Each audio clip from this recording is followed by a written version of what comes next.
All right, so we're going to do a multi-part series here on the issue of giving, on tithing in particular. It's a big issue. People have questions about it. There's controversy surrounding it in the church.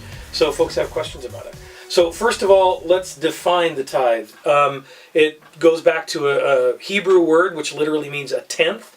And so it's giving 10% or a tenth of what you have. Rick, what are the kind of core origins? What are the basic things people should know about that? Well, first they should know what you just said, which is that tithe means a tenth. Like sometimes say, well, I'm tithing, but what they mean is I'm giving. I'm giving something. But giving is a different thing than tithing. Yeah, in the sense that literally tithe means a tenth. I think that is the benchmark that Christians should be shooting for, a benchmark of generosity. When people say, people say, Rick, you say be generous with the kingdom. What does that mean?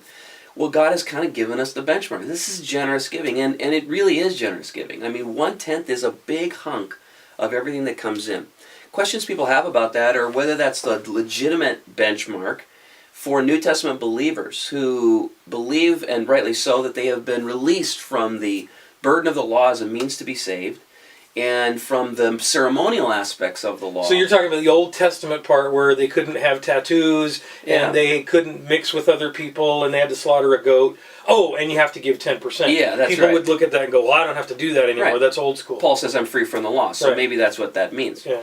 I think, however, that when you look at some things that predate the law and then post-date the law, then they become sort of transcendent principles.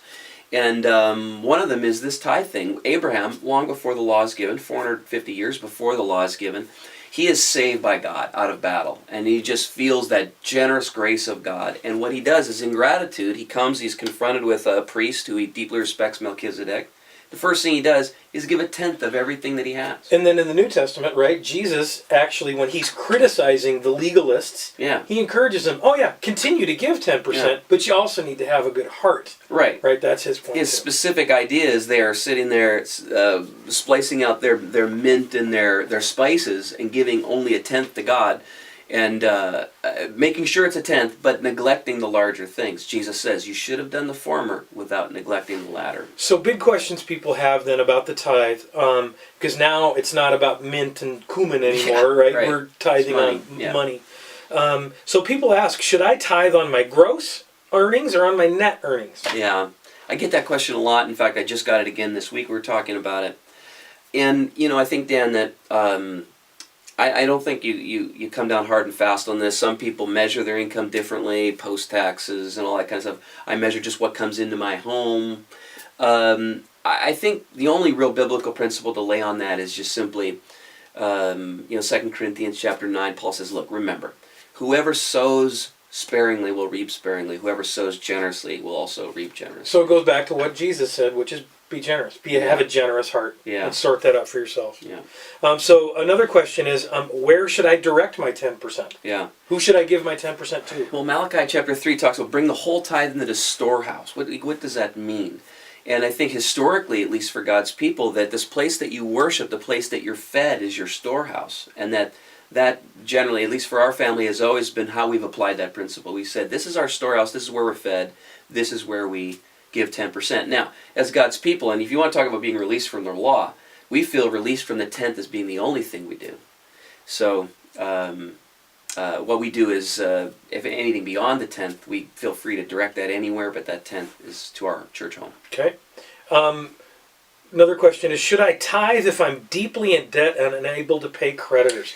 Credit card debt, my mortgage, I'm underwater, and you're asking me to give 10%? Yeah. Is that ethical? The reputation of Jesus is on the line with your credit card debt. I think that if you need to reduce your giving amount so that you can make sure you're responsible with that, but we always say maintain an attitude of giving throughout, even if you've reduced the amount, in order to make sure that you're maintaining your obligations.